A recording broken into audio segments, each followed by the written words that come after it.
प्रिय छात्रों नमस्कार। एनसीईआरटी गणित कक्षा 10वीं में आपका एक बार फिर स्वागत है। आज हम लोग उदाहरण 5 करेंगे, जिसमें दिया गया है संख्याओं 4 के ऊपर n की घात पर विचार कीजिए, जहां n एक प्राकृतिक संख्या है। जांच कीजिए कि क्या n का कोई ऐसा मान है जिसके लिए 4 पर n की घात अंक 0 पर समाप्त होता है। तो आपको जांच करना है। तो यहाँ हम इसको थोड़ा सा रफ में समझ लेते हैं। आपको बताया गया है 4 पर n की घात। तो 4 पर n की घात, जहां n क्या है, एक प्राकृतिक संख्या।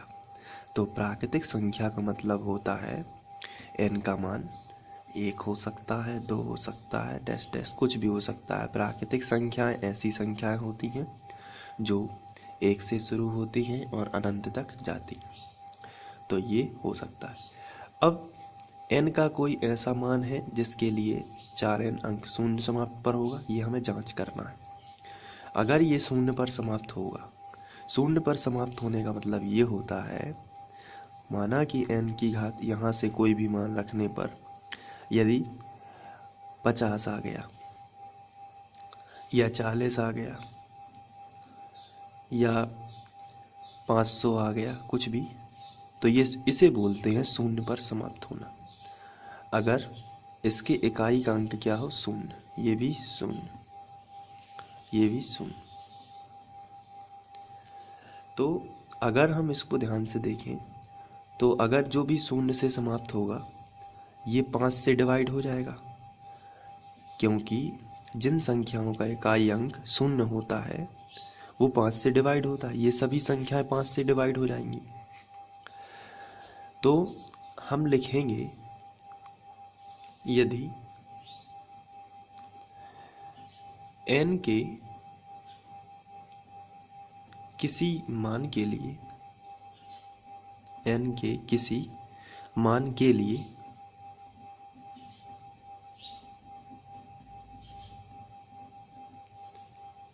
संख्या 4n 0 पर समाप्त होती है, 0 पर समाप्त होती है,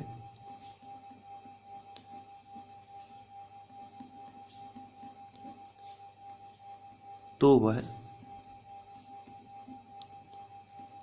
5 से विभाजित होगी, 5 से विभाजित होगी। आपको ध्यान से देखते जाना है, 5 से विभाजित होगी।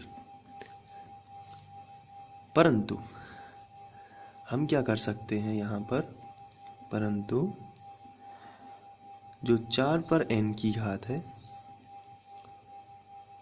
इसको हम क्या लिख सकते हैं, को हम इस तरीके से लिख सकते हैं, 2 गुणित 2 गुणित 2 पर n की घात। और इसको हम आगे जाके 2 2 इस तरीके से लिखा है, तो हम इसको 2 के ऊपर 2 की घात के ऊपर n की घात लिख सकते हैं। और इसको भी हम क्या लिख सकते हैं, 2 और 2n लिख सकते हैं। तो यहाँ गुणनखंड क्या है, अभाज्य गुणनखंड केवल क्या रहेगा, 2। तो आपको लिखना है यहाँ अभाज्य गुणनखंड, अभाज्य गुणनखंड